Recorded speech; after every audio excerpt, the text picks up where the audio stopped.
The woman, dressed in a bright red dress, had just traveled back to the 1980s, and the minute she set up a stall selling crawfish, crowds swarmed her stand. When her ex-husband's family passed by and saw the booming business, they almost choked with regret. They never imagined the woman they used to push around actually had such talent. Just a few days ago, her ex tried to force her to give up her job to a scheming woman, using divorce as leverage to trap her at home as a free maid. But to his shock, she agreed without hesitation and signed the divorce papers right away. What he didn't know was that she wasn't the same timid pushover anymore. She had come back with memories of her previous life.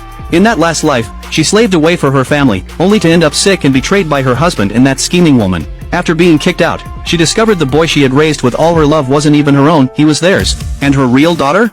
Her mother-in-law, obsessed with having a grandson, had dumped the baby girl in the mountains. When she finally learned the truth, regret and hatred consumed her, but it was too late to do anything. The man who had secretly loved her all along, the CEO, rushed to her side, but she could only die in his arms, wishing she had chosen him instead of the scumbag. Maybe heaven gave her another chance, because the next time she opened her eyes, she was back to the day she first married that jerk. She remembered clearly, today was the day he planned to bring home the pregnant mistress and trick her into giving up her job to be a housewife. His sister also never respected her, joining her mother to boss her around. When the mistress tried to act all sweet, she cut her off on the spot. "Shut up! You're the lowest one at this table."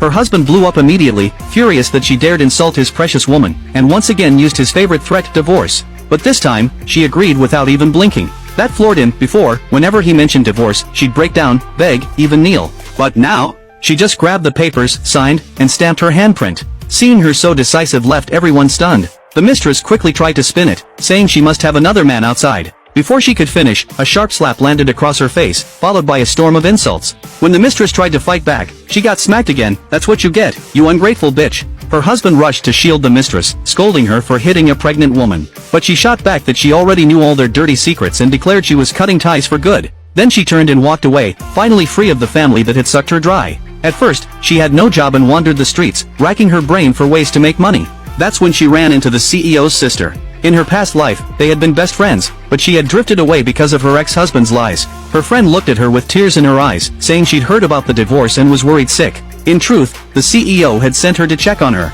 The friend even handed her 200 yuan to help her out. She refused at first, but her friend insisted it was an investment, because she believed she had the talent to succeed. Thinking it over, she realized there were opportunities everywhere in this era, so she decided to start small by selling crawfish with her friend. Once they made some money, she could use her past life memories to jump into bigger business deals. Her friend cooked up the crawfish and shouted herself hoarse, but nobody bought a thing. Some passersby even sneered, "Go home, cook for your husband, and take care of your kids." Her friend deflated, sighing, "I told you crawfish wouldn't sell, but you wouldn't listen."